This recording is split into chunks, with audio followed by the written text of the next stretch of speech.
Hey everybody, and welcome to another episode of Walk With Me. This is Josh here, and today we're going over how to lose those last few pounds. Let's get into it.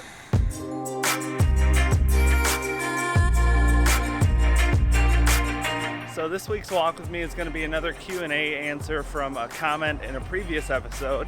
And the question comes from Nick Sadler, and he had asked, would you consider making a video on losing those last 20-30 pounds? I found that that's the toughest spot for me. I've lost the bulk of it, but these last 20-30 seem almost impossible to lose. This was an awesome question. Thank you so much, Nick, for sharing. I picked this question because I feel like everyone's dealt with this to some extent on their journey. You know, things really start to get tough when you're trying to finish. There are a few things I wanted to go over this to explain kind of why it's happening, how you can prevent it, how you can push past it. And so why does this happen? You guys have seen the video where I explain how to set up your macros for weight loss and how to set up your calories. The main part of that is figuring out something called your TDEE, and that is your total daily energy expenditure. And that's how many calories you burn each day. And that number is affected by your weight. So as you lose more weight, your TDEE, your daily calorie burn, goes down. So as you get smaller and smaller, you're burning less, so you have to account for that in other ways. Because say you're able to diet on 2,500 calories when you set up your macros, but you've lost 30-40 pounds since then, chances are, unless you're working out more, you're not burning the same amount of fuel, so you don't need as much food, you don't need as many calories coming in. So because of that, you're not going to be getting the same amount of weight loss that you might have been used to, even though you've been on track and it's worked in weeks past. The other big thing that leads to this is just mental fatigue and willpower fatigue. We've talked a lot about that in the past.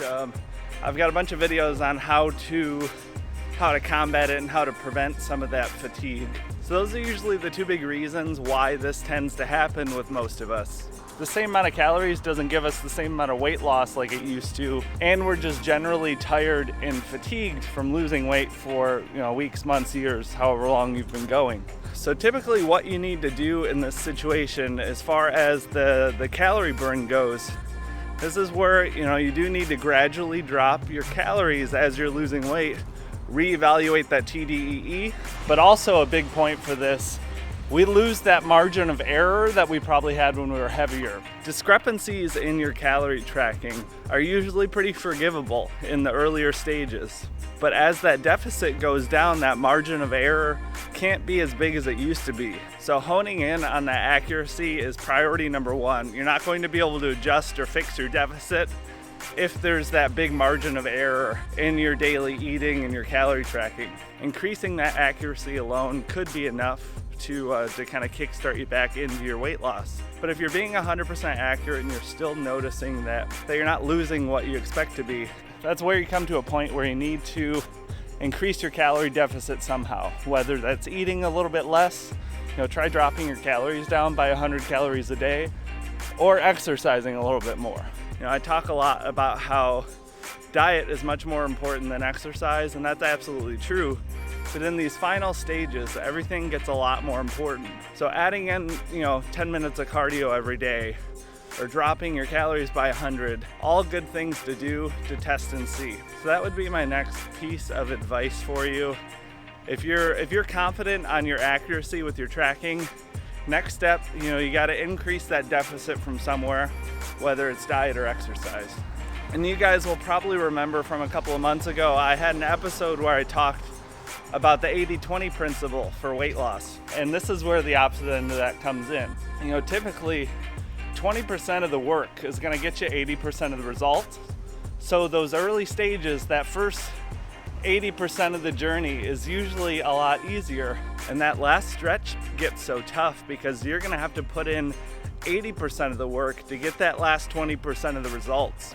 A lot of us can coast and have these bigger margins of error or take things a little bit easier and still see success from the good majority of the weight loss. Everything's just a lot higher stakes in those final few pounds. It's probably the best advice I can give for some practical things to execute on.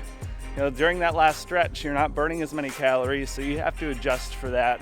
Make sure you're being accurate.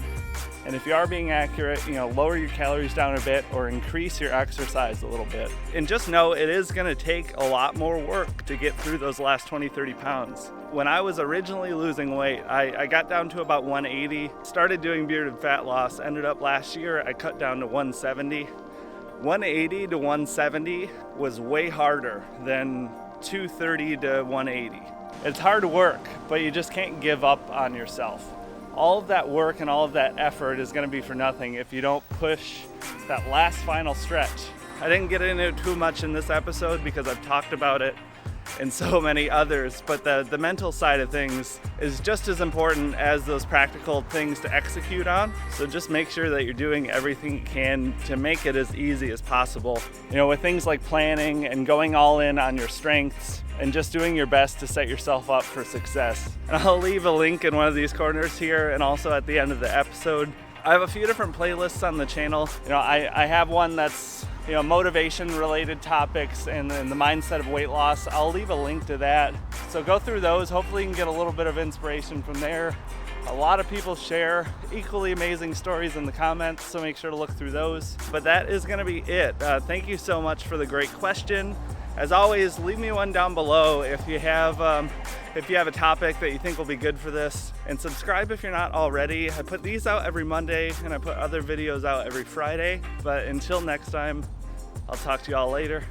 Have a good one.